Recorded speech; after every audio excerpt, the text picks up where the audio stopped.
are you? I'm good. Attending to anyone's person. I'm not allowed to do that. No, no personal things stay here. 5:59, 1 minute. How are you doing? Fine. A lot better. Thank you. Oh, I need that too badly. Yeah, it's just gonna be a while for recovery. Some of it's taken and go. I love coffee. Shannon, what's the best way to move that up? Where do you want to do it? As soon as we can get, okay. Thank you, Paul. You're welcome. No problem. I'm gonna stay for the one vote and go. I slept for about an hour and a half last night. I'm gonna go right back to the hospital. She's at TG, so she's right around the corner. Okay, Catherine, we're gonna do it She's gonna be there immediately through after Friday. the adoption of the agenda. Okay? Oh, Does that work? that's awesome. Okay. Thank you. Okay, here we go. Like to call the meeting of the Board of Directors of Tacoma Public Schools for July 14th, 2016 to order. Would you please rise for the flag salute led by Director Winskill, please? I pledge allegiance to the flag of the United States of America and to the republic for which it stands, one nation, under God, indivisible, with liberty and justice for all. Thank you. General Counsel, please call the roll. Director Hines. Here. Director Cobb. Here. Director Winskill. Here. Director Ushka. Here. Director Vial.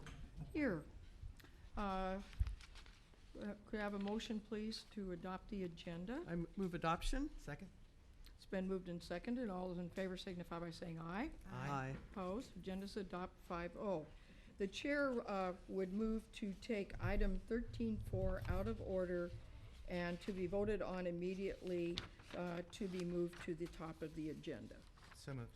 Second. It's been moved, great, thank you. It's been moved and seconded. All those in favor signify by saying aye. Aye. Aye. Opposed?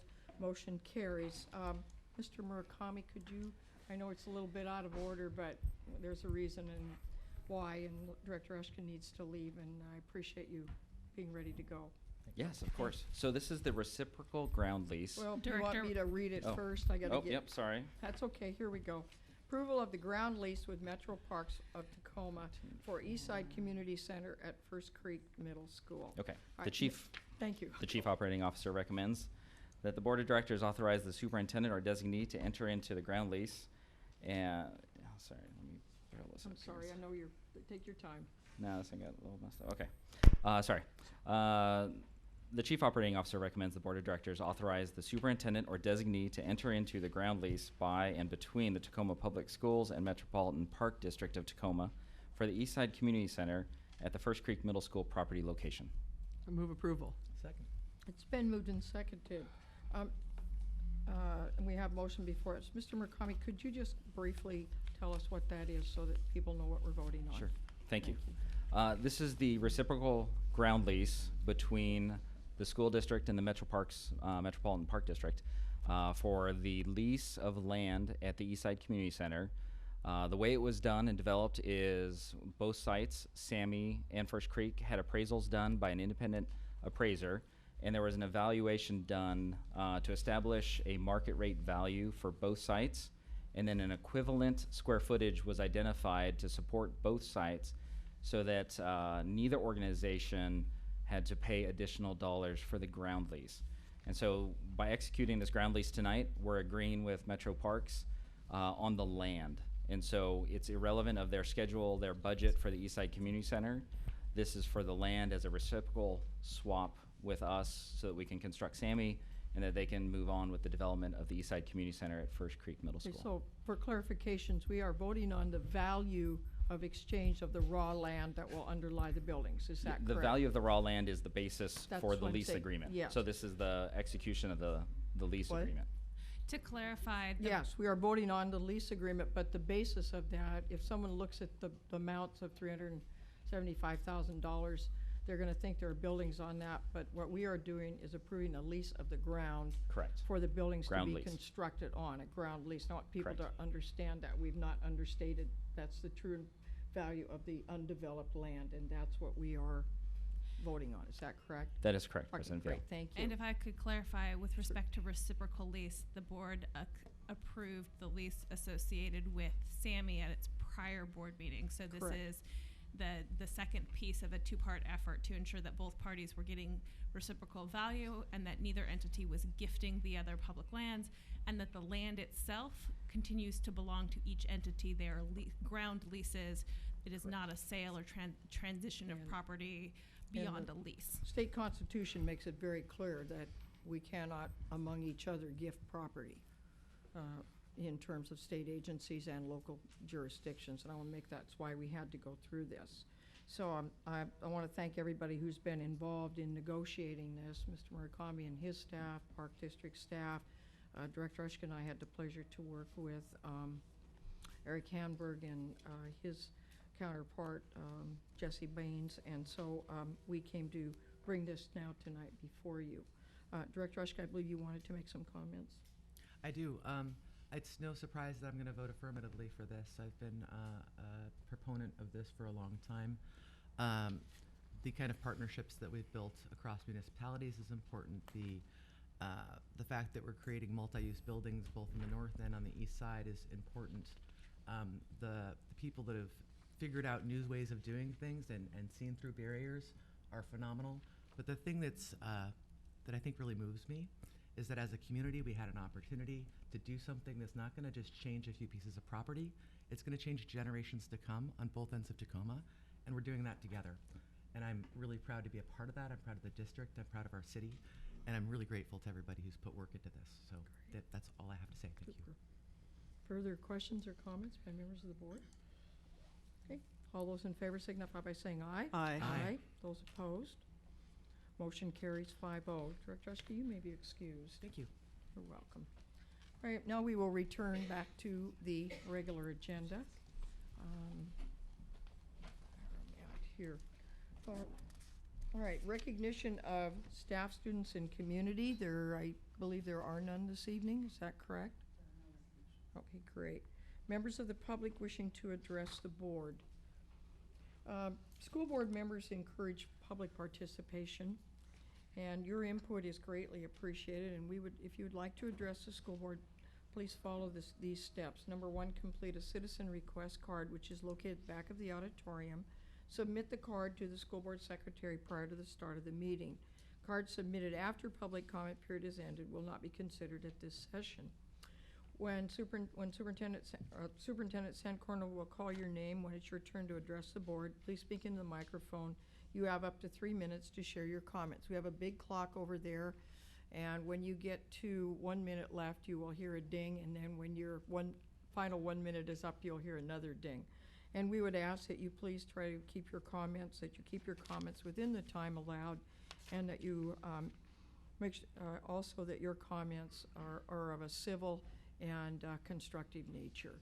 Thank you. Superintendent Soren, do we have anyone wishing to address the board this evening? Yes, we do. We have one speaker, and I'm going to apologize right away. I've made a commitment based on my microphone turn on.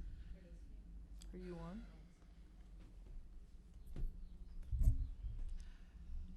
Anyway, I've made a commitment to make sure that Tacoma's Public Schools is committed to pronouncing everyone's name correctly, and we ran in and I forgot to get the pronunciation.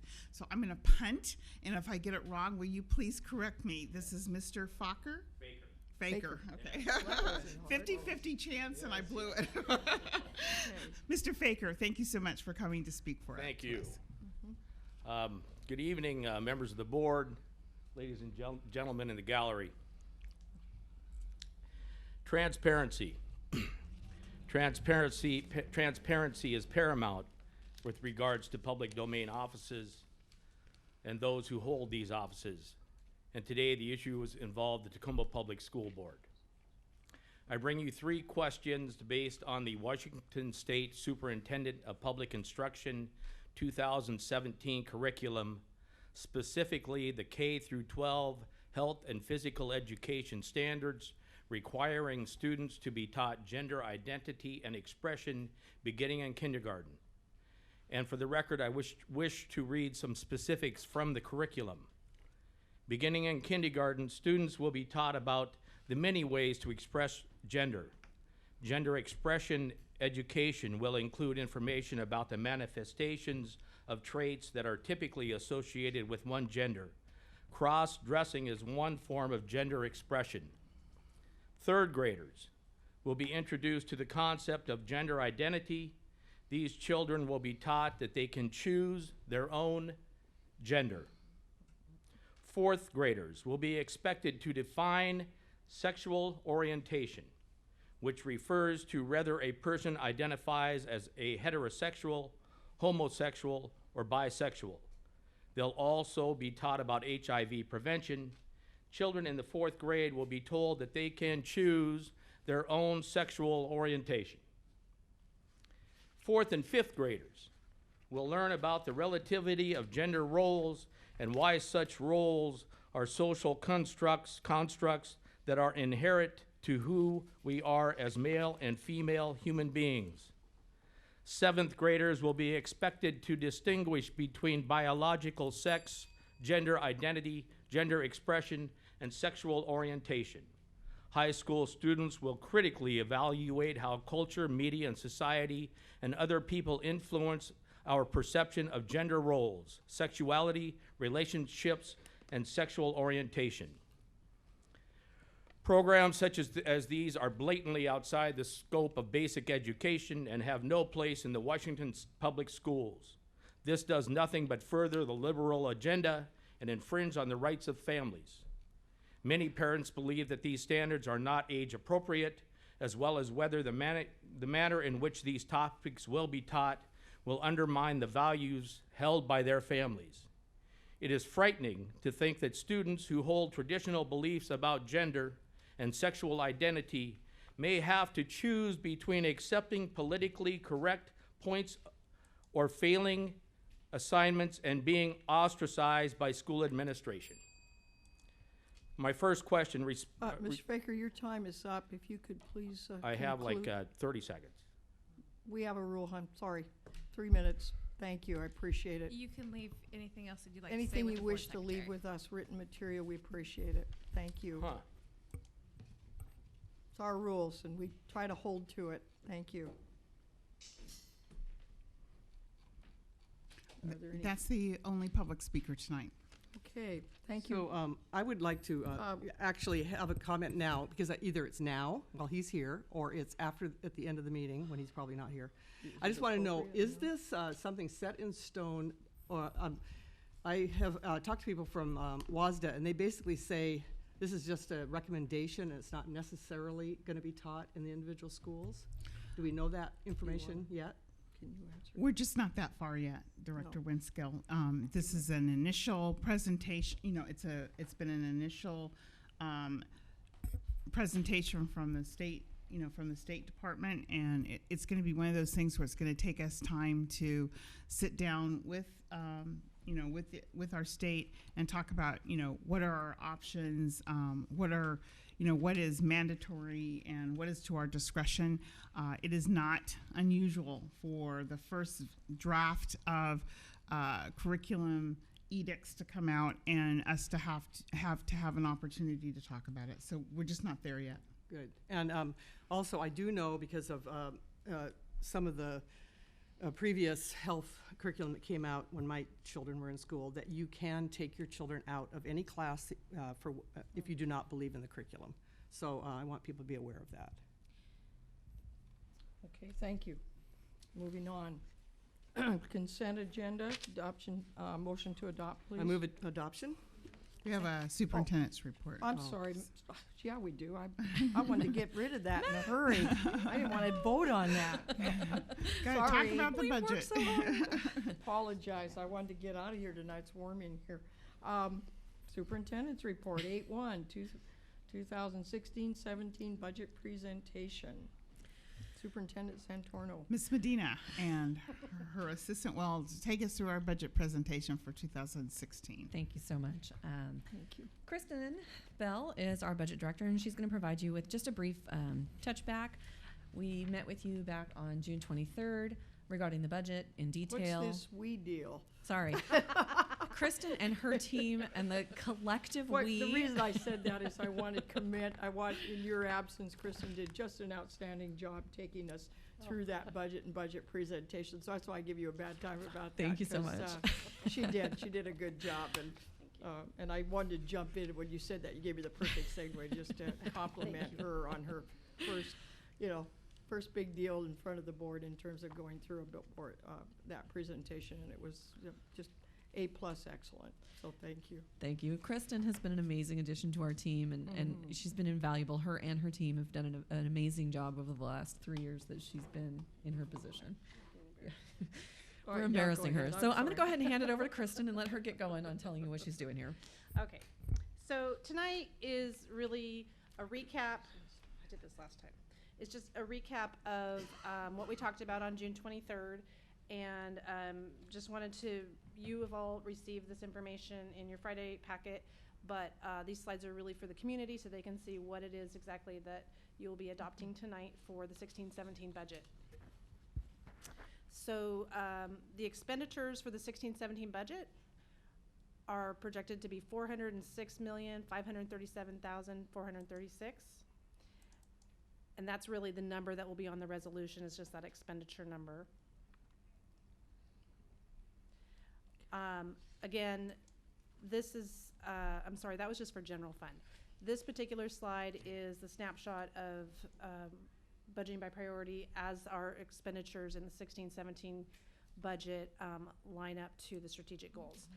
And when looking over these compared to last year's, they really are they're pretty much spot on, because we're dealing with such large numbers that the decimals are maybe 8 or 9 out a little bit different, but generally when we're rounding just to that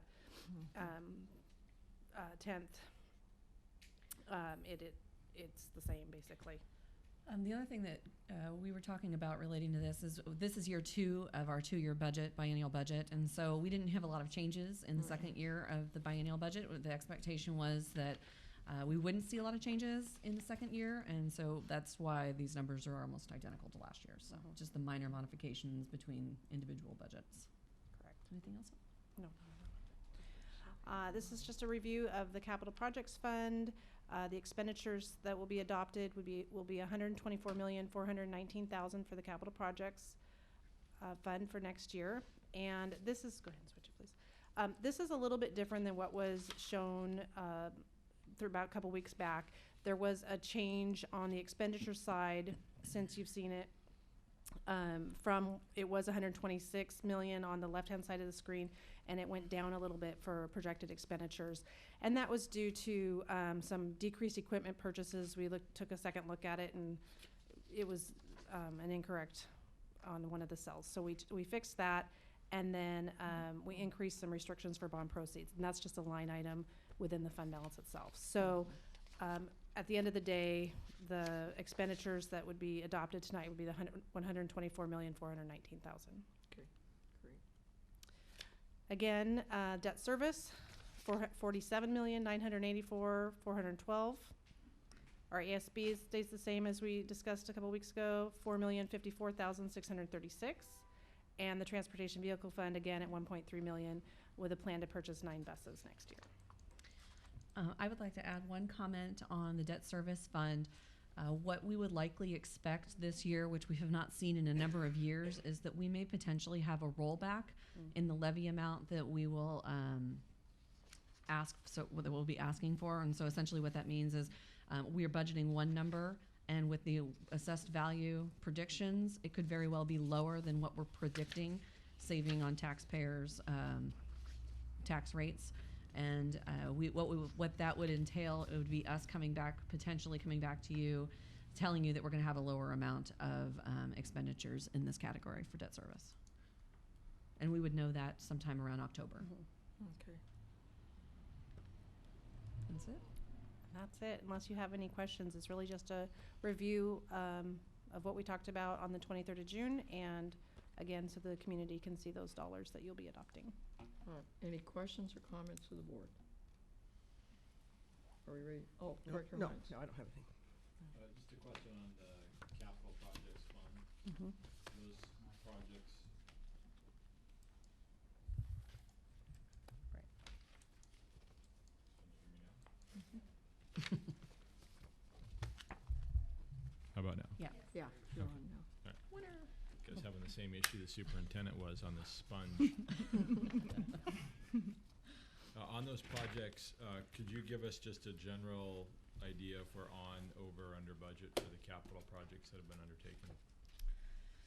So, You want I Mr. mean- Murakami to answer that, or? These numbers from last. I'm not prepared to have that. I have a right, I don't have couple. that information right now. In terms of the projects that are under construction, I can get you a report as to where we are. Okay, I have a general idea of how we're doing. So Arlington bid $1 million. Sorry, Rosalind, I'm No, go cutting for you it. off. Arlington bid roughly just a little over $1 million under budget. Sammy was about $1.5 million over budget.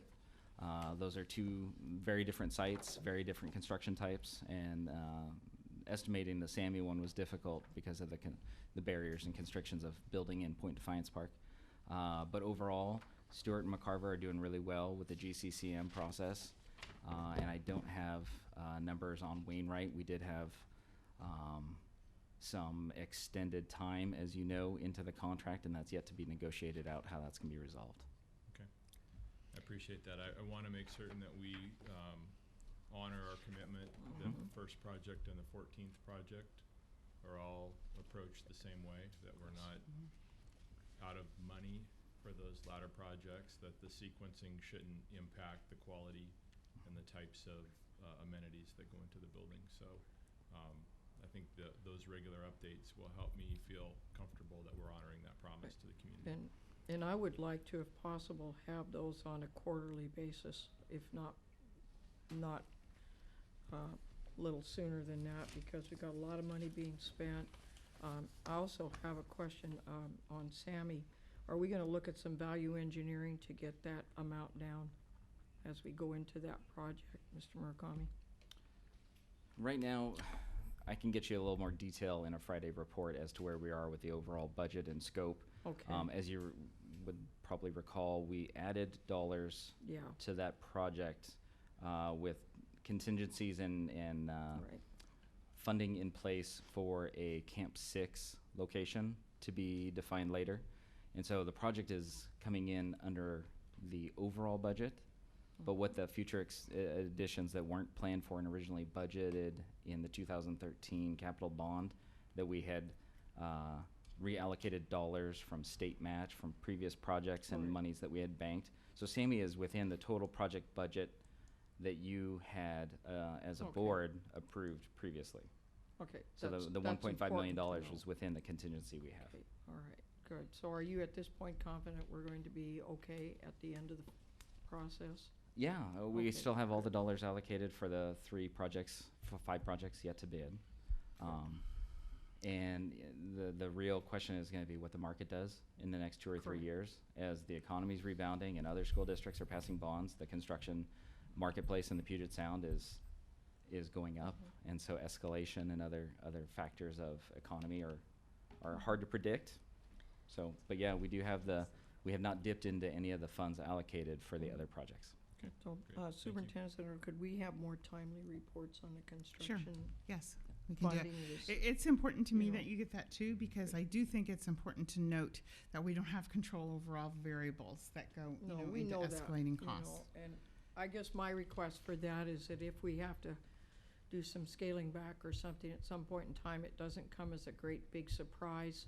I don't think any of us up here like surprises except maybe our birthdays, but, but you know where I'm at about that we know where we are on a, basis, and if we do see escalating costs, that we may have to take a look at, do we really need some of these things in some of these buildings so that we can honor all of the buildings? We'd be happy to include that in the Friday progress reports that we've been sending out. That would be great. I Yeah, thanks. Just Go to ahead. add that so we can't control the escalating costs, but we have a finite amount of money.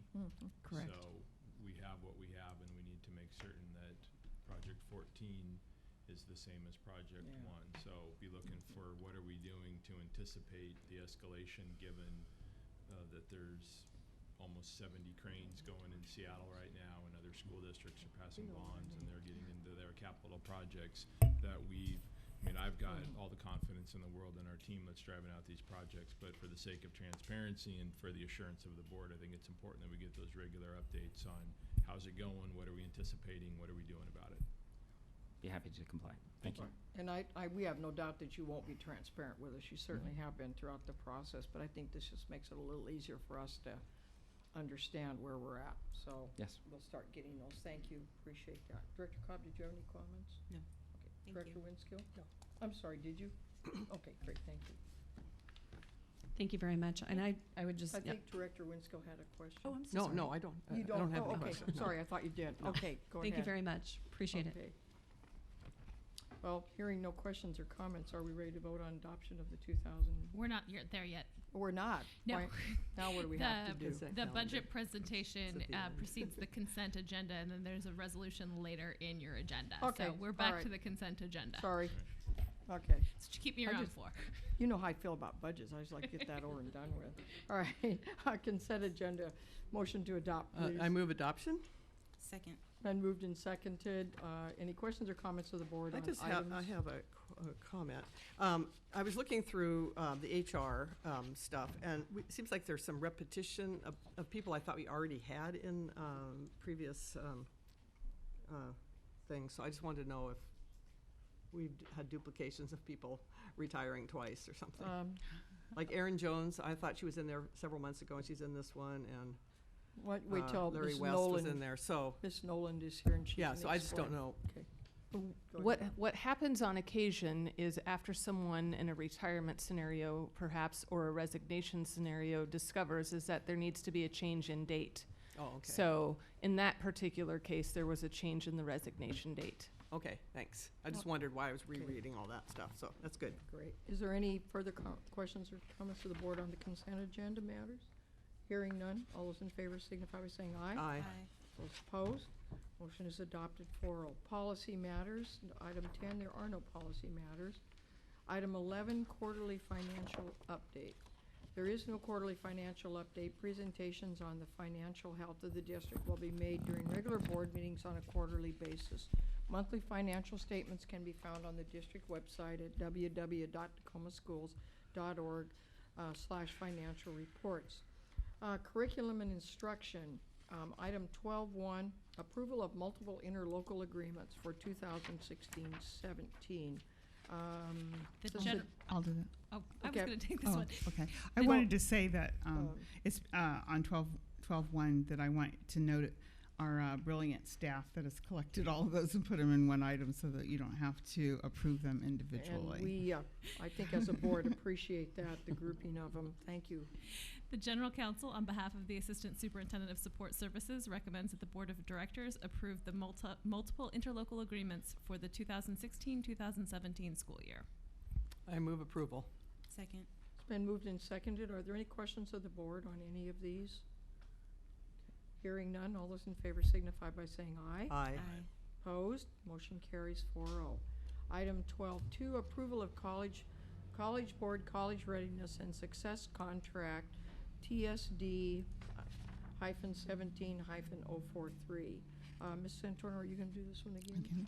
The superintendent, on behalf of the Assistant Superintendent of Teaching and Learning, recommends that the Board of Directors authorize the superintendent and/or designee to negotiate and enter into an agreement for the College Readiness and Success Program with College Board Publications up to the amount of $225,000.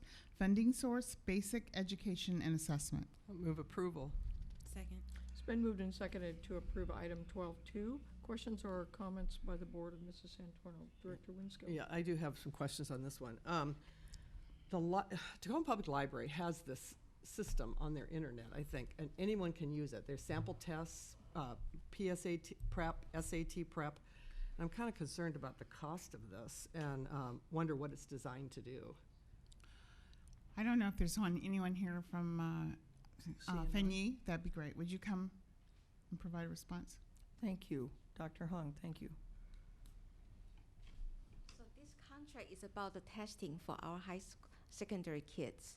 So our 8th grade, 9th grade can take PSAT, and the 10, 11, 12th grade can PSAT and SAT as well. So there's about the testing itself. So it's not about the practice Formative test or assessment. the instructional Can I stop? intervention. This is for the cost of us getting the materials to do the tests, is that correct? Correct. Okay. To meet the graduation requirements and also help the kids get the indicators and support they need to prepare for the college exams. Well, it's not for the test itself, Yes, it is. It We're is. buying the test materials, that's what she because just we've never clarified. voted on this before. That's why I'm, That's correct. It's the first time because this time our high school grade 11th graders going to take SAT in the spring. So it's the first time our district support them and pay for their cost. So save our parents money and exceed our $200,000 amount. And looking for the school board approval. So Okay. the reason we didn't vote on it before is it was under the $200,000 contract threshold, is that correct? Correct. Ms. McMahon? okay, so That's that's. correct, and we've also offered this though, it service was before. addressed by the board in Yes. prior votes related to other matters associated with academic acceleration and Policy 2000. Okay, so that was my confusion then. Okay, Great. Are you good? thanks. Yep. Okay, any further questions or comments? All those in favor signify by saying aye. Aye. Those opposed, motion is adopted 4-0. Thank you, Dr. Hung.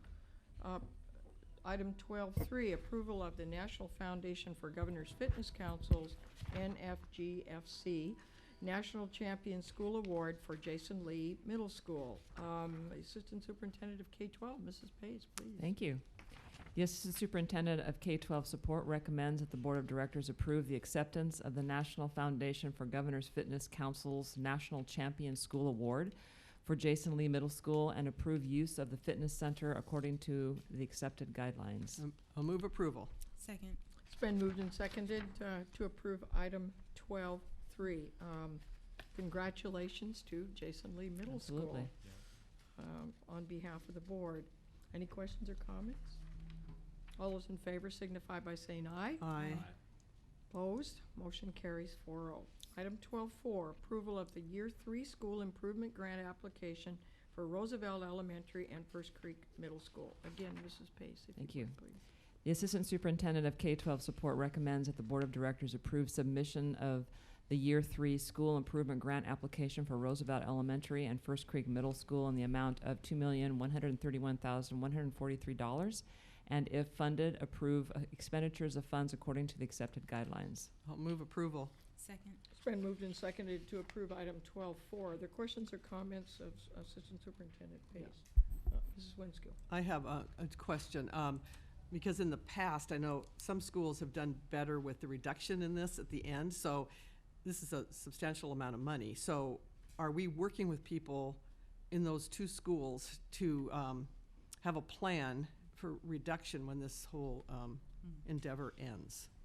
Yes, actually, we meet with Rosalind and her team on a regular basis, and we have about a 3-year plan of how we're reducing every year as the money goes down, and we have that plan in place well before it actually happens.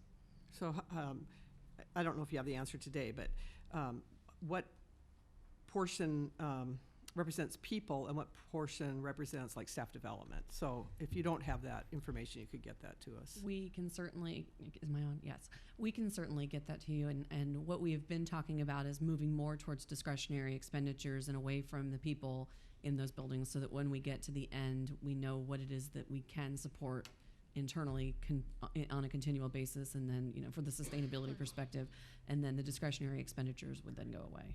Okay, thank you. Any other questions or comments? That, by the way, is wise budgeting strategies with grants for those who don't know, that don't fund people, fund discretionary expenditures, because then when the grant runs out, we don't have to go find money to fund people or not continue them. So I really appreciate the fact that you're doing that, and that means that we'll be in good shape when this is over. Hopefully, both academically and people and discretionary and all that. So all those in favor signify by saying aye. Aye. Aye. Opposed? Motion is adopted 4-0. Business matters, item 13, adoption of resolution number 2010 Key Bank warrant signature cards. Ms. Medina, if you would, please. The Chief Financial Officer recommends that the Board of Directors adopt resolution number 2010 and approve the request for the superintendent's signature on the warrant signature card as requested by the Pierce County Budget and Finance Department. I'll move approval. Second. Questions or comments of Ms. Medina? All those in favor signify by saying aye. Aye. Opposed, motion carries 4-0. Item 13.2, approval of architectural selection for Bernie and Grant Elementary replacement projects. Mr. Murakami, please. The Chief Operating Officer recommends that the Board of Directors approve the selection of McGranahan Architects for the design of both the new Bernie and Grant Elementary School projects, and authorize staff to negotiate and enter into agreements for pre-design, conceptual design, and related services not to exceed the amount of approximately $350,000. I'll move approval. Second. It's been moved and seconded to approve item 13.2. Mr. Murakami, would you like to make some comments on the process and how we came? I was fortunate enough to serve on that panel. Yes. Thank you. I often get to speak about these things, and I think it's actually better to hear from the voices on the panel. So Board President Vial was one of our voting members, and we also have two other members that I'd like to actually call to the podium for a few comments. Monday, Galbraith. Monday Galbraith, Assistant Principal of Bernie, and Emily Seaholm. Okay. Straight from halftime from her soccer. I appreciate you. We all appreciate you coming to lend your voices. It was a full day with a lot of talented architects, and I'd just like to invite you guys to have a few comments about the process and the outcome and the recommendation that we're putting in front of the board tonight.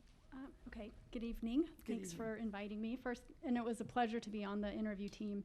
I really had no idea what to expect, but the people who had everything prepared did a great job of screening. We got to listen in and see 4 really incredible firms give a presentation. So in the end, it was really about finding the best fit for our individual schools.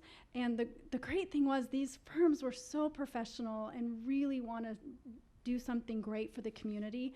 But McGranahan, who we both decided on, just had a connection with Tacoma and personally with our 2 schools. So one of the individuals on the team was a former Bernie All-Star and went to our school. And so there's just something to be said about having that personal connection. You know, it's all about relationships, and so we felt a really strong connection. The other thing that they were able to do was talk about the needs of our building, specifically our deaf and hard of hearing program, and how they were going to accommodate those needs in a new building. And that was really important for our community. And then I just liked what they said. I believe they called it an amenity for the community and how it was something for everyone. And I know our team really appreciated that, and we're really excited about continuing on in the process. One of the specifics about the deaf and hard of hearing program that I really appreciated was the fact that they said, you know, the amenities, the attributes, the pieces that we're going to put in specifically for these children are actually going to benefit all children if we do it right. So thank you. It was great to be a part of that process. Thank you for participating. Emily, thank you for coming. Yeah, thank you for having me. I second everything that she just said. I think I walked away feeling more useful than maybe I thought I might be. Could you tell us about what you do at Grant?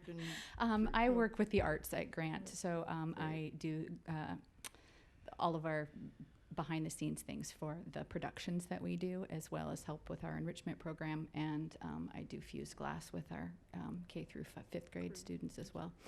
So I see all the kids at our school, and I get to do all the fun stuff. So it's really exciting to be able to also hear how they might integrate things that are particular to our school and our arts programs and things. I wanted to compliment, though, the district for the support that I felt at the interview process. I walked in not really knowing, or I was sort of was much more professional and such a bigger deal than I was maybe kind of prepared for.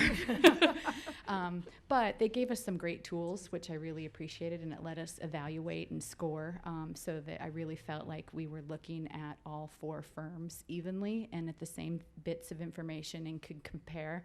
And I really felt knowledgeable, comfortable, and confident in the decisions we made at the end. I really felt valued, and I thank you for inviting us into that process, because we're going to live in this building, and I'm looking forward to it. Very excited. Thank you. Thank you for coming in, offering your comments, because this time, when I sat on the review panel, both Rob Sawatsky had done an amazing job. As Russell Wilson says, the results are in the preparation. And I think, as we saw with our superintendent evaluation process, where we went through some things at the beginning this time, how much easier that was.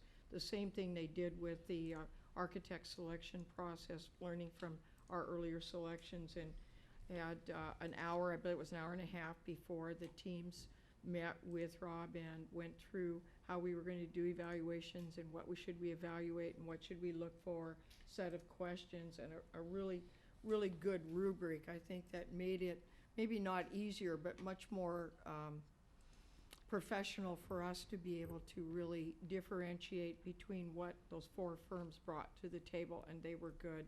And at the end, it was unanimous that it was McGranahan for both schools. So I feel very, very comfortable that we're going to get 2 amazing schools from Tacoma firms. And interestingly enough, one of the team members from McGranahan Monday mentioned that Aaron, who also actually went to Foss with my kids afterwards, he said he went to Bernie, and one of the other architects at McGranahan, Ben, lives in the neighborhood, and his children will be attending Grant. So they both have invested in the community and in those 2 schools, and I think we're going to be really very happy. So are there any questions of Steve by members of the board? Okay, all those in favor of adoption signify by saying aye. Aye. Those opposed, motion carries 4-0. Item 13.3, approval of fixed asset inventory reconciliation for all district locations. Ms. Medina, if you would, please. Thank you. The Chief Financial Officer recommends that the Board of Directors approve the write-off of the assets identified as missing on the 15-16 inventory when the books are closed for the 15-16 fiscal year. The actual amount of the write-off will be reported to the Board by January 2017. Further, it is recommended the principals and staff at locations achieving perfect inventories be commended for their excellent stewardship of district property. Move approval. Second. It's been moved and seconded. Are there any questions or comments? Director Hines. I have a question.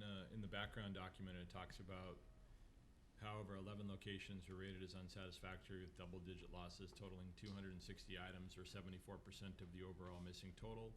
Most of these locations have a history of poor inventory results over the past 6 years, indicating a pattern of not properly monitoring and tracking the equipment in their possession.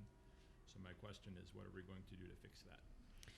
Right. So we've tried to put in a few things in place. First, we do those with the worst inventories first, so that they have a longer period of time with which to find assets.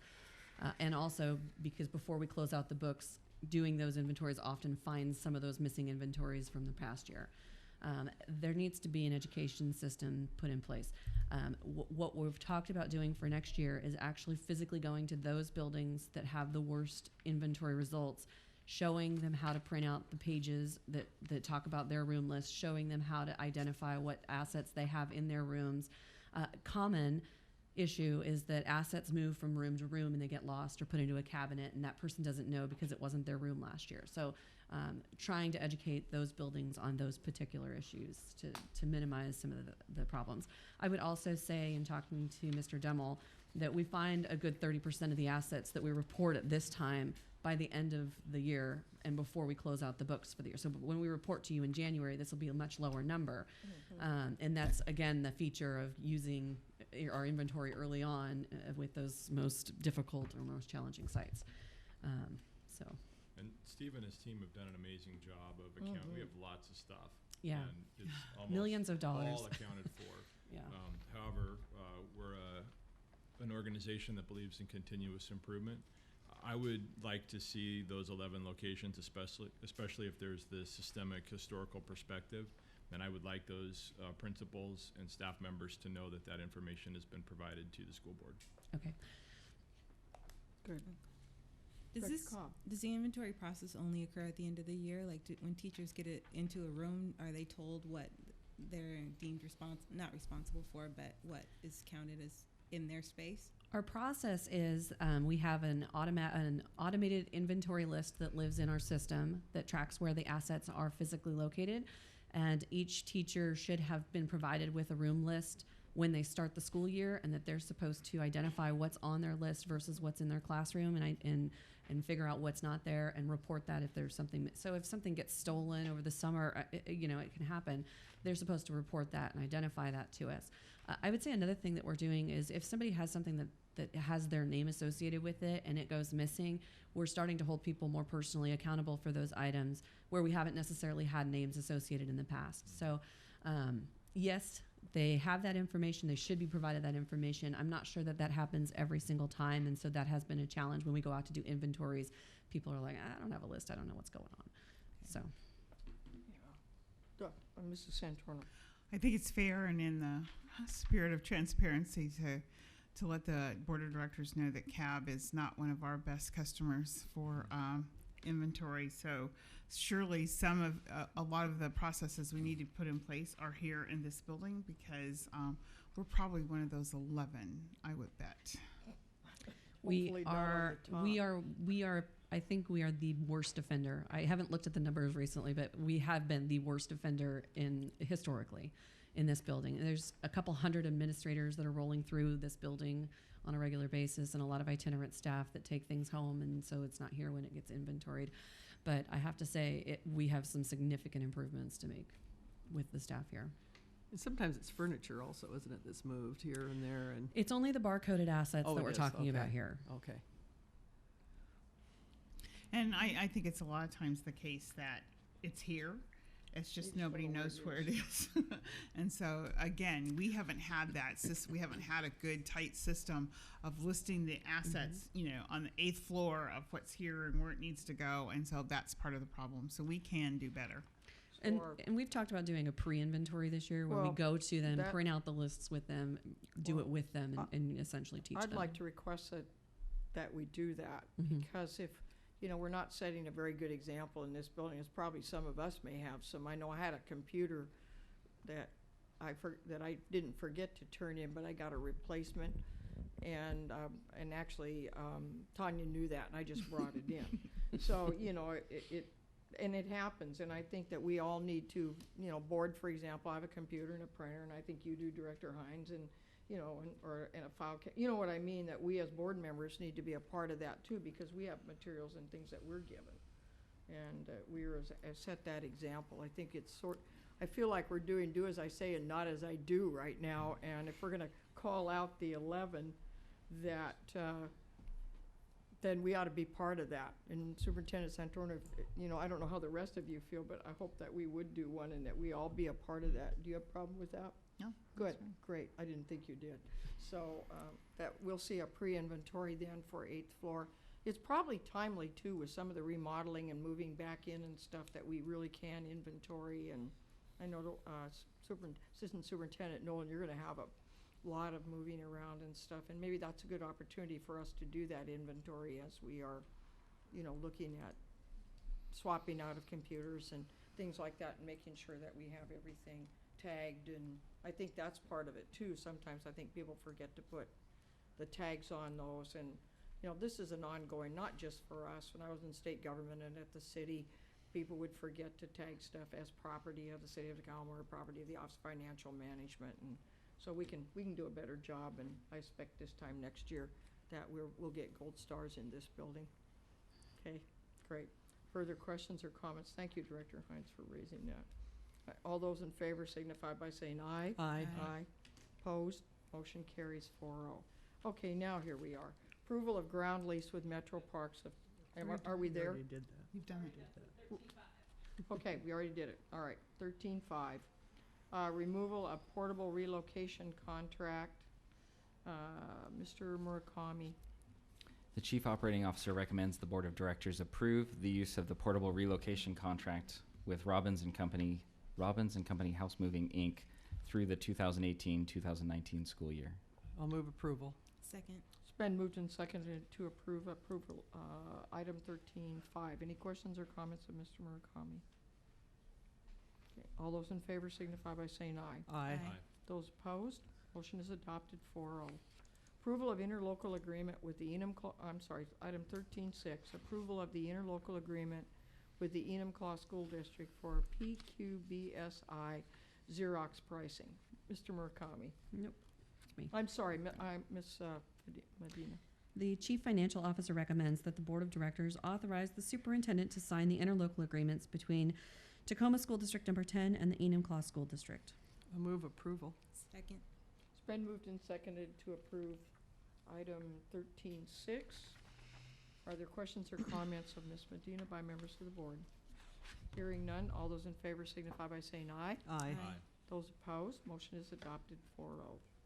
Item 13.7, approval of resolution 2009 adopting the 2016-17 budget.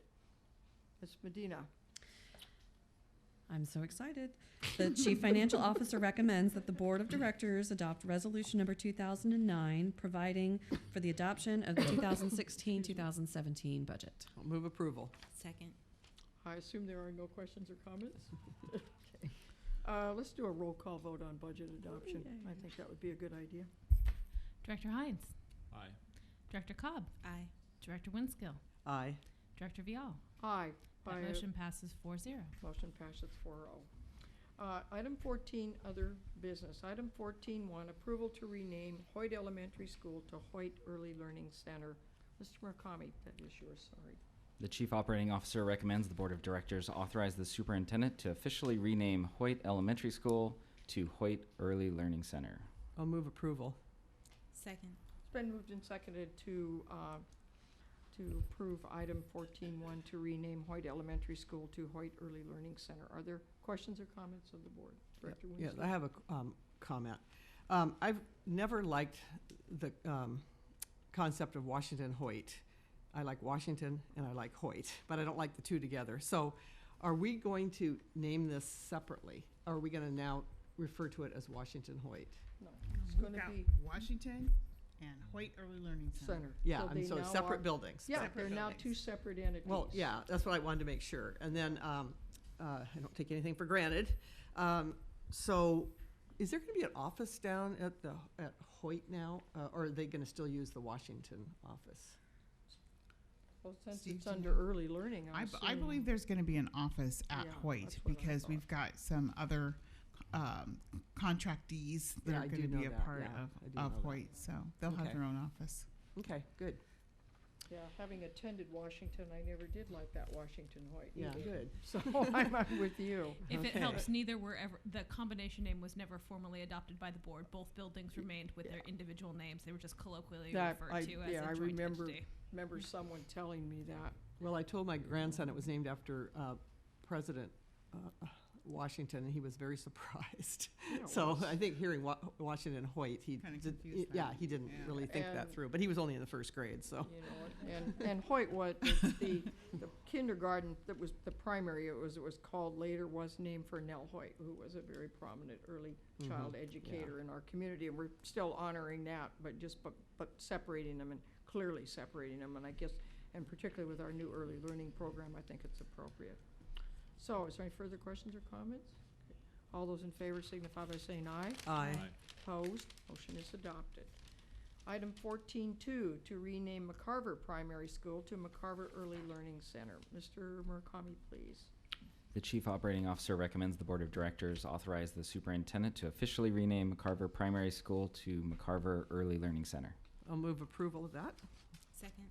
It's been moved and seconded. I think this is just basically the same as the Washington Hoyt, now that the kindergarten will be, kindergartners will be in the main building now at McCarver, and then we will have preschool, am I correct, and programs within the old primary building. That is correct. Okay, So supporting the strategic goal of early learning, the expansion of these early learning centers provide the opportunities for us to expand our Child Find resources, our Head Start, ECAP, peer model, preschool programs, and to provide space for our community partnerships.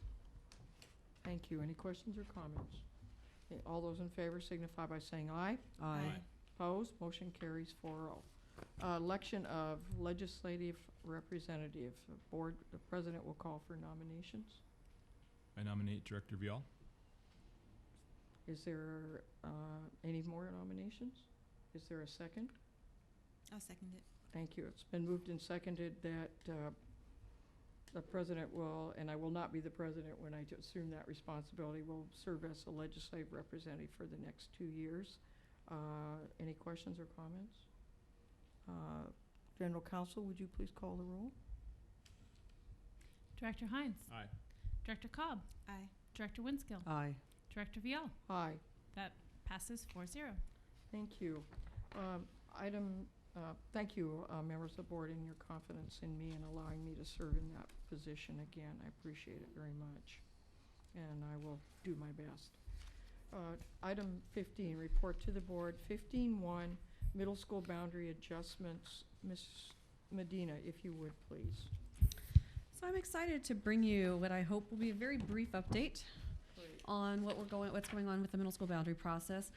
We met with you, it must have been late February, early March, and you helped to define a process that we would follow that was similar to the process we followed with the Whittier Wainwright schools, and that we would do a review of the middle school boundaries based on a set of information that we received from long-term projections over the next 5 to 10 years. And with that, we have started on the process. We outlined the charter, and you approved that back in March, or I think it was late March. I don't have my dates, I'm so sorry. And we have now been working as a technical team to develop a springboard proposal. We are still in the process of developing that springboard proposal. Calendars have been really difficult in getting everybody together, but we will have that available relatively soon. We will talk in the next slide about Hunt. And we will be starting our public committee meetings. I think it's September 12th is when we're identifying one of the first meetings to happen, but we'll be working on identifying who will participate on that committee. The expectation is 2 parents and a principal from each middle school in the district will be the representatives on that committee. And then as well as having some district staff participate in the process, but not necessarily be on the team for making decisions. With the expectation that by January, we will, when open enrollment opens, we will have a process in place and an expectation of what boundaries will look like for the 17-18 year, as well as what Hunt's boundary might look like several years after that. Any questions on that before I move on to Hunt real quickly? Any questions or comments? Great. Great, go ahead. Thank you. Thank you. I recently sat down with Mr. Murakami and Mr. Swatsky, and we talked about the long-term implications of funding associated with all of our capital projects. Very similar to what Director Hines was asking for this evening. I just don't have numbers in front of me to help out with that. But we want to make sure that if we're saying that we're going to build something and that we're bringing it to you, this is what we're going to build, that we're going to have some confidence that we're going to be able to accomplish that. With that, our intent is to move forward with developing boundaries for a school that is between 450 and 600 students. In speaking with our cabinet and the superintendent, we're going to start with a school that has a traditional comprehensive model, that the size of the school will be 450 to 600 students, with the expectation that if we wanted to be able to expand that beyond that size, we would be able to potentially build a wing on or additional classrooms in some capacity, and that with the way the school would be sited, we would be able to build potentially additional structures on the property like an elementary school, and so we could have a multi-school campus. So I wanted to share that with you, as when we open Hunt in 21-22, we will be developing boundaries now with the expectation of this type of school. Superintendent Santorno. I just also wanted to add that while we're citing that as a traditional comprehensive model, it doesn't dictate program. So that as the board, if the board looks later and says, gee, we really want this kind of school or whatever, it wouldn't preclude that. But the basic structure would be for a traditional comprehensive school. So what you're saying is it could go back to what it was designated as an IB school. Absolutely. Like at early And I really appreciate doing this because I do live in that neighborhood and have for 47 years, and Hunt had been an integral part of that neighborhood, and for West Side Tacoma and Fircrest, and I think everyone is, people have said to me, well, we know where the boundaries will be for our kids when they are ready, and we are seeing a major increase. 2 years ago, we had 4 kids on our block. We now have 12 as houses have turned over, and they are all going to be of that age group. So thank you very much for including that in there, so it gives some kind of transparency and some kind of idea to people that move in the neighborhood what that middle school will be. Any other questions or comments of the board? Okay, I think we're doing great and appreciate it. So all those in favor signify by saying aye. Aye. Just a report. Oh, it's a report, that's right. Just a report. I retract my aye. Just a report. That is just a report. I'm sorry. All right, Innovative Schools, another, this is also, I believe, a report on IDEA and Jason Lee, and it'll be the K-12 and project management looking at IDEA, giving us a update on IDEA and the Jason Lee Academy. And I think we're, 60 days out almost from IDEA opening? Can I make Yes, go ahead. So I want to appreciate the presentation that's coming forward. I think it's important that we let everyone know that this is still a moving target. And so I think I've got calls at least 10 times over the last 2 weeks about, okay, it's changing here, it looks this. So I just want the board to really realize that this is still a changing a changing landscape of the enrollment in of the school. I'm real happy with the way it's going.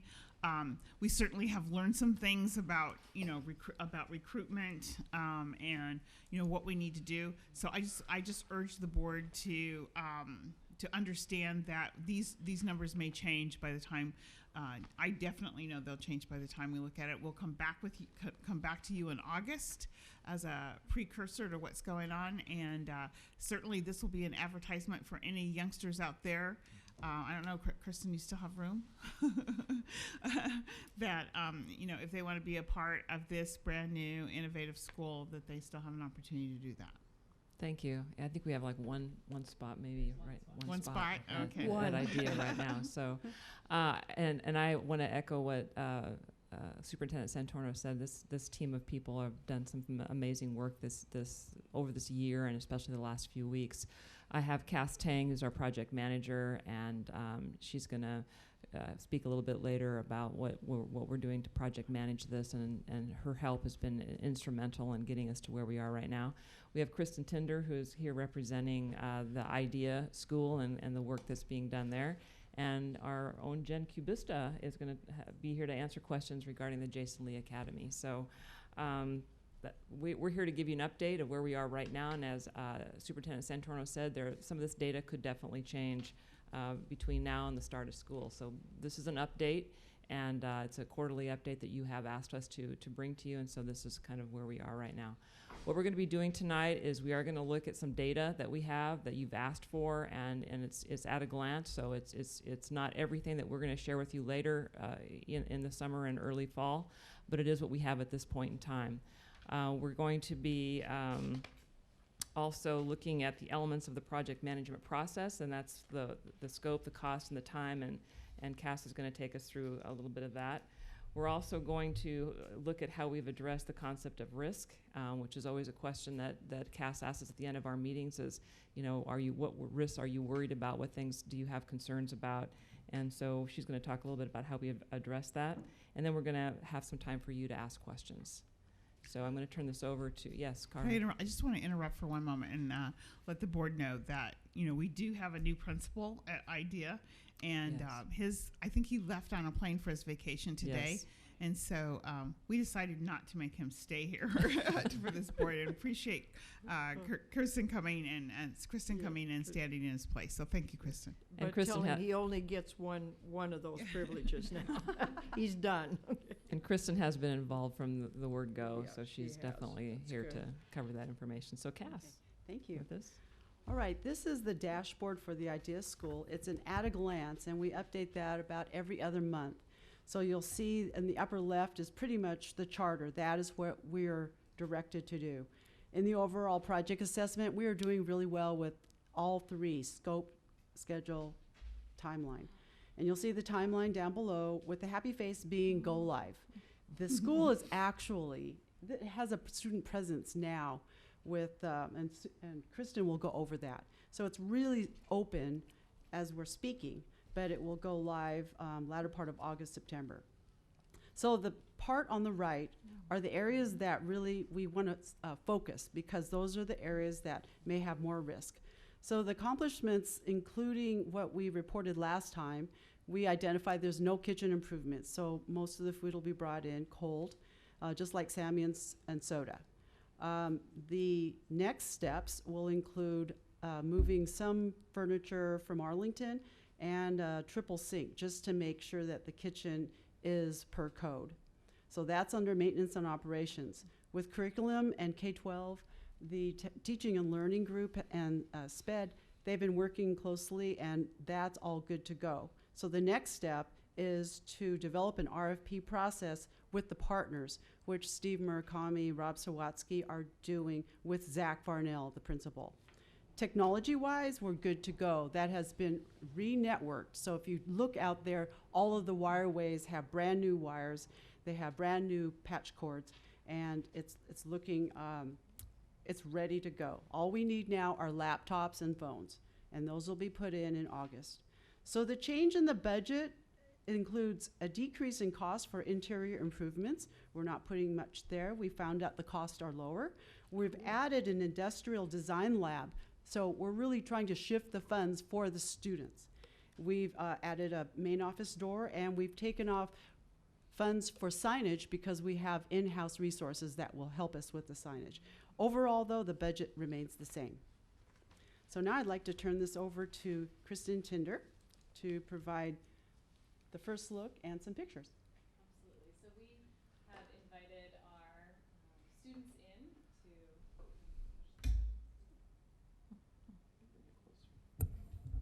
Is that better? Yeah. Can you all hear me?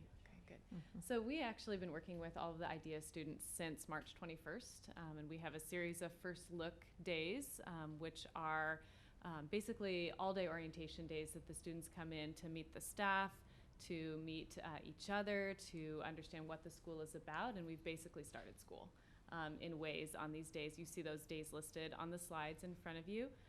Those days have involved families as well. So this last one here in the end of middle of July, just this week actually, it seems like a longer ago, was a family day. So we invited all the family in and had them participate with us. We'll be doing another family barbecue as well with all of the students and staff here in August. We've had 90% attendance overall, so over 90% of our students have come to one or more of the first look days, and we're tracking that, and we're definitely contacting all of the families and the students who have not come of that 10%. We're seeing students form relationships with each other and with the staff that's been hired. We have 100% of our staff hired and ready to go right now.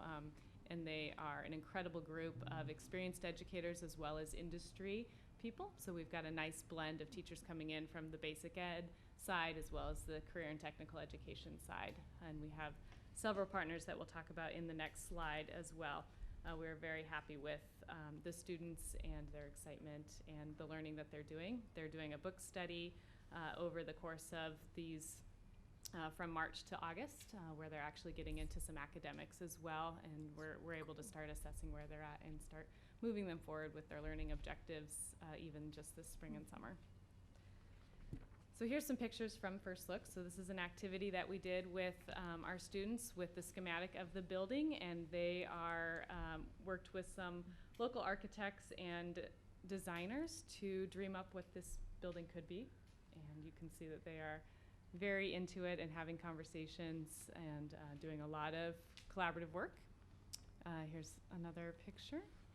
You'll notice that the building is still very much under construction, and it's getting there, but the students are thinking about it as a blank canvas that they're contributing to, so it's pretty wonderful.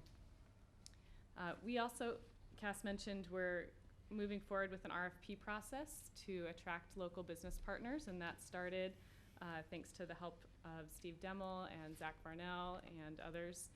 And the partners listed on this slide have applied and done the initial step of the application to actually co-locate and be a part of what we're doing at IDEA.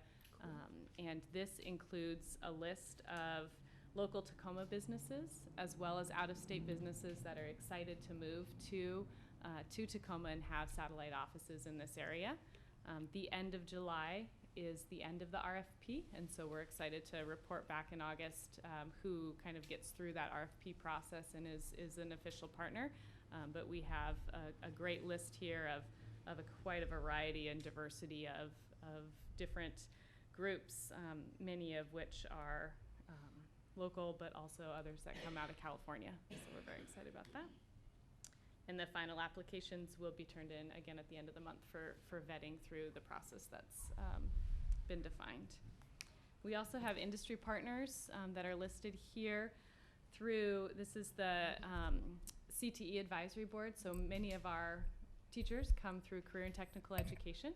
And we put together this advisory board specifically for IDEA to work with not only those teachers, but also our entire group of staff, so that we basically have industry guides on the decisions that we're making and can provide input and recommendations to the IDEA faculty as they're building their project-based learning, so that it's not something so set aside from what the industrial design industries are doing, so that it really is preparing students for career opportunities and using the 21st century skills that they'll be needing. So we're working with this great group. It includes our own Steve Murakami, Building for Achievement, who's been a great leader in this work, as well as local folks from HTC Mobile, Computer Engineers Globe is a great partner, and they're represented in our group, as well as Debbie Cray from America's Car Museum. So it's a lot of different variety of people that are advising our staff. This is a document that shows the number of students enrolled. So we do have one spot open. If anyone knows of anyone, we are diving into our wait list this week. So we'll be making some phone calls to students that are on the wait list so that we can get that number up. But this chart shows where the students are coming from, where they went to their 8th grade. The slice labeled recapture there is 11%. Those are students that live within the Tacoma Public School District that don't attend a Tacoma public school. So they might go to, say, Annie Wright, but they live here in Tacoma Public Schools. They might be homeschooled students. They might go to, they might transfer out to go to Fife, things like that. So these are students that we're considering recaptured because they wouldn't be our students otherwise, but they're interested in IDEA, and of course we're welcoming them with open arms through the lottery system that we've explained previously to you. I wanted to point those out because that's 11%, which is a pretty high number as well. And also please notice that Baker, Giadroni, Gray, and Jason Lee are the south and east side. I know that's important to the board to make sure that this school really is a school that's in the south and east side. Although it's a choice enrollment school, we did accomplish some goals of having a great representative group from that. And a reminder to the board and to the audience that we do a regional lottery based on the size of the middle school. So the smaller middle schools get less spots, the larger middle schools get more spots. It's all based on current 8th grade enrollment. So. Can I ask a question? How does that look for First Creek in terms of the proportion of students that they make up? So First Creek is at 6% at this point, and so our recruitment efforts there didn't garner as many students as we had hoped it would, and so that's one of the areas that Ms. Santorno is talking about is we're ramping up as we get ready for this fall, is how can we increase our recruitment efforts so that we get a result like we did at Giadrone at First Creek. And so we're looking at what did we do, and we're having conversations with the folks down there, especially their 8th grade counselors, what would be better. Different middle schools have different preferences on what we can do with their students, and so we're noticing some trends in there, and we're coming back and saying we think this would work well, and we're working in partnership with those school districts. And I've got a great admissions team that's already working on the class of 2021. And when do you start that again for So that for will next? start in September, the September. third week of September. We'll start attracting the class of 2021 for the second class of IDEA. Can I ask a follow-up? Of course. I don't want to assume that this is a failure in your recruitment efforts, because when I think about who you're competing with Lincoln Mhm. for a number of these First Creek students. So I would just say, in asking the question, I'm not assuming it's a bad thing, Yeah, because I absolutely. think that their alternatives are good Mhm. in all of our high schools. So I just Yeah. asked the question. Yeah, agreed. We have fantastic schools all over, and we like to see a percentage that matches the percentage of 8th graders in there. And the First Creek number is a little bit lower than we would want it to be, because it's not as high as it should be. It should be around 11%, is what it should be. So Thank you.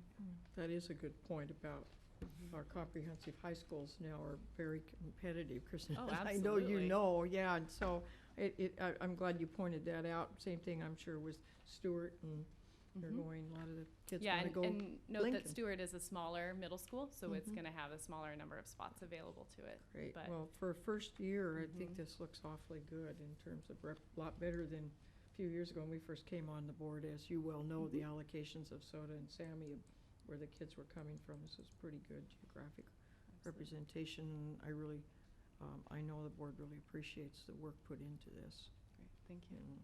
Great. The next slide is a gender breakdown, as well as special education breakdown. Students with IEPs is at 9% with IDEA. And our gender breakdown, we have right now, to date, we have 26% of our students are female and 74% of our students are male. So that is interesting data that we are definitely And, looking into. Yeah, because the national trend is to get more females into science and engineering, and I guess we'll have to do work on that in terms of getting more women, Yeah. our women students young women students to apply to IDEA, so that it just, as if you look at nationally, that is, you know, a thing that you see on every one of the education sites, that we need to get girls not to be afraid to take math or to be in physics or whatever. And I mean, I was the only one at Wilson High School out of the class of 7 female. I think we had about half and half that took calculus out of 710 kids. So I mean, that tells you that, you know, to me, that means there's still that stigma there 55 years later. And hopefully we're going to work hard on that in our next recruitment. I just Director want, Cobb. just as a comment, this number, even though I know the national data, this number surprises me, because through the RFP process and even today, the faces that I saw were yours and Jaleesa's. Yes. So I would just really, as we try to get this number to be more balanced, like really engage. I mean, you probably plan to with the female students who come to see what the reasons were, because it's. I think we're in a good spot with our role models to balance this out, but it would just be interesting to see what the decision making was for the girls who did enroll. Yes, and those are some surveys that we'll be doing and taking some data there. And you'll be glad to know that we hired a female physics teacher as well. So, Awesome. So the females are definitely being represented in the sciences. So I was very excited by that. But this is something that we know is something that we want to work on. I'd also like to point out that it is difficult to ask students to come to something that doesn't exist yet, and so we expect to see some improvement exactly. next year already. And we saw that with Sammy as well. When you stand there and say, "Come to a gravel parking lot," they kind of laugh at you a little bit. Come to a school that's empty is a difficult conversation sometimes. So we're definitely excited to get into the 2021 recruitment season. Kristen, just for kind of a comparison, what is the gender breakdown at Sammy? I don't have the exact numbers Just off on top the of your top. head. The gender breakdown at Sammy, I believe, is 60% male, 40% 40% female. We can Okay. certainly get that to you. Just so that's we a- know we can start working to get Yes. that kind of a balance. Yeah, so that Okay, is, great. I believe that's about where this next class is. Okay. The total class of 9th through 12th graders at Sammy. Right, So. thank you, appreciate that, okay. And let's see, this next slide shows the demographics of students as well compared to the TPS class of 2020, all of the different 8th graders that are in there. So you'll notice that the orange bars represent IDEA, and the darker orange represents the general class.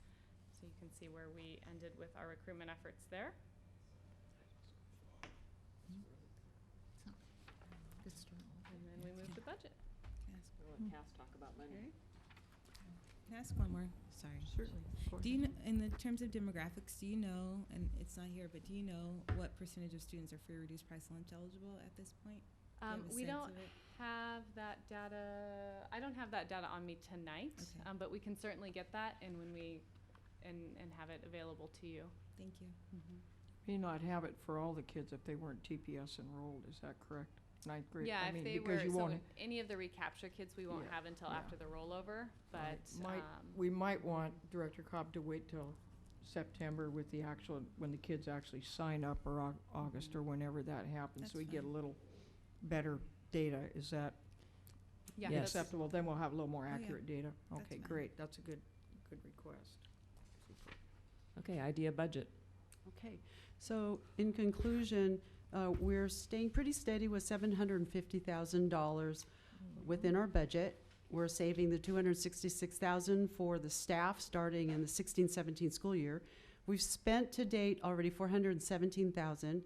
We are going to be spending $62,000 outstanding, and we're holding $13,000 in contingency. If we don't need that, we'll invest that into something with the students. And that extra money that we're still spending is for the Computer Numerically Controlled Lab, CNC. So next, we'll be working on the 2017-18 planning budget, and I think Assistant Superintendent would like to express that project management will continue.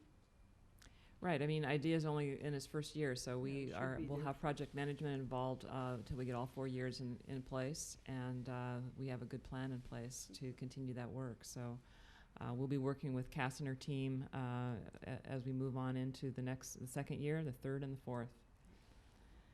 So thank you, Kristen, that was great. Yeah, thank you, Kristen. Appreciate it. So we're going to move on. Just got a few slides here for Jason Lee Academy, and like I said earlier, we've got Jen Kubista here to answer some questions if you have any. This was our kind of our breaking ice year with Jason Lee Academy.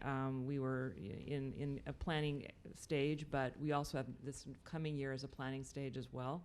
And as you remember, Jason Lee Academy is a school within a school, and it will open in the year 2017. So I'm going to let Cass talk to you a little bit about the project management piece on that as well. Okay, and looking at the dashboard, this is a school within a school. Previously, it was going to be a separate school. So the budget now is remaining at $70,000 for the school year. And you'll see that scope, budget, timeline, it's all on track, even though we had a lot of waivers to review early on. So on the right-hand side, under planning, the charter was signed. We're expediting the waivers. And then for stakeholders, we're including yourselves as review for the project and reporting to you quarterly.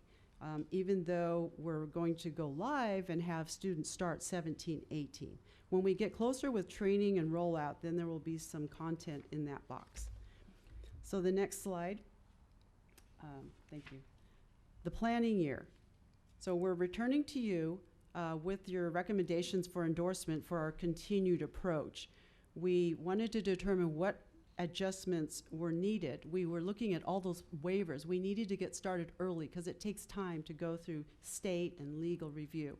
We've reduced the number from 9 to about 2 at this time. There's very little facility and technology work needed, so we're pretty confident with what is in our plan now.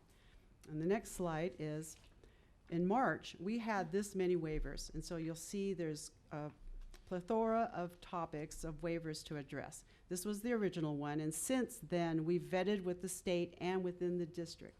So in June, you'll see the 2 remaining are the physical fitness classes, the schedule throughout the day, and with community partners. And that's with policy 2020 and 2020R. And before you approve the Focus Fitness, the governor's fitness center, which is going to be contributory to that. Then the second one is nutrition. And we're working with Shannon McMenemy on pending legislation. So last slide. Yeah. Oh, yeah. This on? Yeah. Yeah. Okay. A couple things. There's one other piece in the waiver, similar to Sammy Soda and IDEA, is looking at the class time and making sure if the way we structure the PE classes versus that, if we're going to need to request a waiver for that instructional time. So again, we'll know more as we get into the fall this year if that's going to be the case moving forward.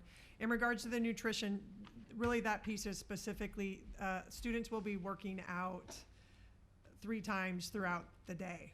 And so there are some pieces in regards to the nutrition of additional snacks that are going to be necessary, and then obviously working through those pieces that, how do we do that? What does that look like?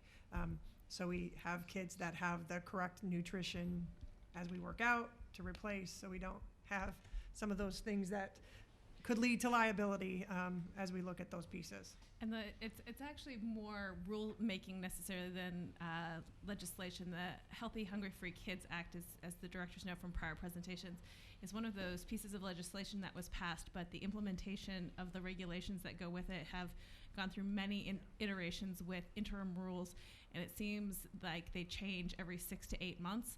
And so it's working on revising policy 6700 and the accompanying regulation, which is going to be coming forward regardless, but making sure that when we build the regulation for 6700, we're taking into account flexibility for the academy, for there to be a provision of additional snacks that are still within the Healthy Hungry Free Kids Act, so that they would be reimbursement eligible, but not exceeding the maximum caloric intake for the day requirements, which is the tricky part given that the maximum caloric intake requirements as they currently are do not contemplate as much physical activity as will be happening in this program.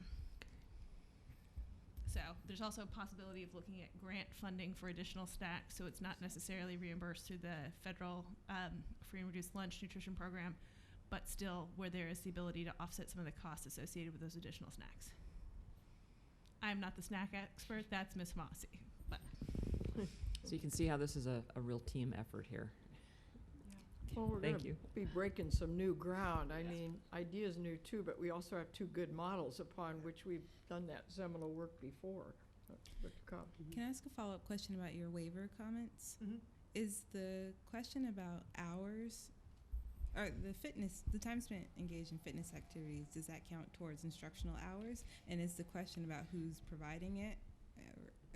so the time spent towards participation in fitness should be counted as instructional hours. However, if there are breaks associated where food is being served, that time cannot be counted. And if there's an alternative schedule, again, it's one of those things where I believe we just talked about it this morning, that it would be something that would be looked at, and if it has to be presented as a waiver, it would come around the same time as you'd be receiving the waiver request for SOTA, SAMI, and now IDEA to have an alternative calendar. So it would be something that Assistant Superintendent Pace would present to the board all at the same time if it's something that they decide to pursue. But yeah, it's actually a very quirky that the instructional time spent participating in the PE classes will count, but not if food is being served at the same time someplace else in the building. Got it. And then after your approval of that waiver, if you do decide to approve it, it goes to the State Board of Education for their approval. The final slide is $45,000 is more discretionary within the budget to allow for shifting, just like we did with IDEA, where we shifted money around. And so there will always be a control of the maximum amount of budget, and then the steering committee will be deciding where the money actually falls. So that concludes the Jason Lee, and it's been a privilege to work with Christine Brandt, who couldn't be here, the principal. So now we're open for additional questions if you have any. As you can see, we're just starting the work going forward with Jason Lee Academy. We'll be bringing you a lot more information as we get deeper into that work as the school year begins.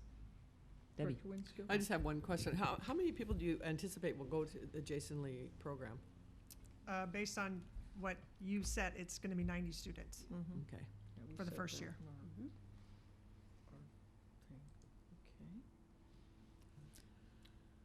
Director Hines. Two questions back to the idea presentation. The 5% out of district, off the top of your head, do you know some of those districts where students will be coming from? Oh, which districts? Yeah. Oh, gosh. You're not on, I don't think. I would guess. Get closer, Christy. Or get close. I don't know off the top of my Okay. head, but those students are either siblings or. You turned it off. Generally Kevin's speaking, there. we've seen that the SOTA and SAMI non-resident students tend to be from neighboring districts. They tend to be a little bit further away than some of our others, where we'll have a few who come down from further locations. But Peninsula, Federal Way, I Gig believe Harbor, Clover Park. I believe the furthest away was somebody from Shelton. But We do have, there's one IDEA student from Vashon, I believe, I think he's a son of a Tacoma Public School teacher. So that's something else to fit in with the non-resident enrollment, is if we have an employee who is seeking that their child attend the school, they have a right to attend the school that's different than non-residents and is essentially very similar to our resident students. So it's not we typically provide access to resident students first, but non-resident employees have a right under state law to seek access to schools, and the circumstances where they would not be allowed are much more limited than for other non-residents generally. So generally we see some of our more unusual, farther away, non-resident students are children of employees who are coming with them to school, because non-resident students do not receive transportation generally. And then with respect to the gender. Now your microphone's not on, or at least not close enough. Yeah, I think he's good, yeah. Yeah. Move a little So- closer. I'm going to take my guidance from the people with the headphones. I'm giving you a bad time, General Counselor. With the She'll get even, too. you she know. will, I know. With respect to the female applicants, I know it was roughly a 3/4, 1/4 breakdown for enrollment. How did was the application very similar? Because it's a lottery, so it could be skewed. Just wondering how much the lottery skewed it, or if we have that amount of ground that we have to make up in order to have equity in gender is not part of the application, so when a student applies, gender's not considered. So there's nowhere to even write down gender on the application, so that's not So we don't know how many considered. females. So what you're applied. asking though is, can we find out how many females applied that did not get in? Correct. Even if it's just based on the lottery, you know, Yes. did we have a lot more that somehow for whatever reason? And we kind of asked ourselves that question too. We just haven't been able to dive into that information yet. Yeah, I think it'd be interesting because Yeah. then you could look at schools that had a higher percentage and dig into why. Yes. And then for us to think about what sort of programs we're offering at the elementary and middle school level, so that those girls are really fired up. And it's tough to, hey, we've never done this before, so get excited to come. But I think for us, if it's seemingly disparate but really interconnected, that if we're giving girls opportunities at a younger age to Absolutely. be exposed to science and math and enjoy it and be curious and want to continue to pursue it, that they're more apt to apply when they get to that level. So Yes. if I, just so that I can, you're looking for the gender breakdown of the Yes. applicant pool to see if that's consistent with the acceptance pool? Yeah, to see if it's correlated. And then are there feeder middle schools that had a higher number of females, and if so, what can we glean from those schools? Great suggestion. You know, it occurred to me when, as Director Hines was talking about that when we did the architect selection, every one of the architects' teams had women. And I'm wondering if we could, in our application process, point out with flyers or whatever, to have some pictures of some of these women architects who are practicing here in Tacoma or engineering, so that they get an idea that in their head that, hey, I can do this too. And that's the value of the art part of that, is that will translate into the architecture along with the rest. So just a thought that you might consider when you do your brochures or relook at the brochures, that you make sure that they see women actually in the employment base now in this community. Just an observation. Any other questions or comments? No. Thank you. Okay, thank you very much for this update. And again, I think we see the value of the project management office and the process in helping us through and making sure that we're going to know what kind of decisions need to be made, and the fact that these programs will see themselves through the first group of students, and we will learn from what works and what doesn't, and make sure that we fine-tune them as we have done with a number of our new projects. Thank you, team. I know you've got a lot of work still to do, and we're there to help whatever way we can. Thanks for the support. You're welcome. Thank you. All right, board comments and reports. Director Hines, would you like to start? Nothing this evening. Director Cobb. In my work life, I'm fortunate to be working with one of our Summer Jobs 253 interns. Oh, cool. And this is her first week, and it's been great. So I just wanted to let you all know that it's a personal experience. So far, so good. Great. Where's she from? Soda. Soda, great, awesome. Director Winston. I don't have any comments today. Okay, the only comments I have is I did attend community meeting at Life Center Church this week to talk about the unpleasant things that still seem to go on in our society and have for too many years. And it was a good gathering community. It was a positive gathering, and many speakers, the mayor and Reverend Christopher and so on. But I think what I took from that was a common theme, and that was love and respect, that it required of us as human beings. And my grandfather actually told me this when I was about 10 years old, that we need to love each other as human beings, and we need to remember to respect each other. And that does not mean we have to be friends and like each other, but we do have to accord appropriate respect and remember about the concept of love. And one of the other things that I believe it was the mayor that said is to listen more than we do. And if someone says something to us that perhaps we don't like, we should ask that rather than responding back, we should just ask them, why do you think that? And open lines of communication in our community so that we do not have incidents in Tacoma like we have seen throughout this country.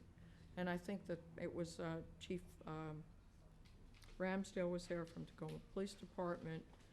And I think we all went away, and I think for those of us who work here in the schools, you know, it's imperative that our kids understand about what their future will be and what it should be. And I made comments that I made at graduation this year was this generation will be the ones that will redefine what this country will look like, because there will not be any more majorities. And it's imperative upon them to learn how to get along and to learn how to respect each other, because how this country is going to look in the next 50 years is going to be on them. And I think it is up to us as adults to model the kind of behavior between all of us. I mean, I look up here on our dais and diversity in our district, that we continue to work hard to make sure that all of our students and all of our staff are loved and respected in the manner in which that we know that we should do that. And that's all I have to say. And I won't announce future board meetings. Thursday, October 25th, 2016, regular meeting here at 6 o'clock. And Thursday, September 8th, 2016, regular meeting here at 6 o'clock. I would entertain a motion to adjourn. So moved. Been moved, seconded? I'll Second. take yours as a second, Dr. Cobb. All those in favor? Aye. Aye. Did you have any comments? No, I'm good. We are adjourned. Thank you. Good meeting, very productive. Thank you. Yeah, Andrea, happy birthday, a day early. Superintendent's forum right now at U of T. Oh, there is. Yes. Is that where you're going?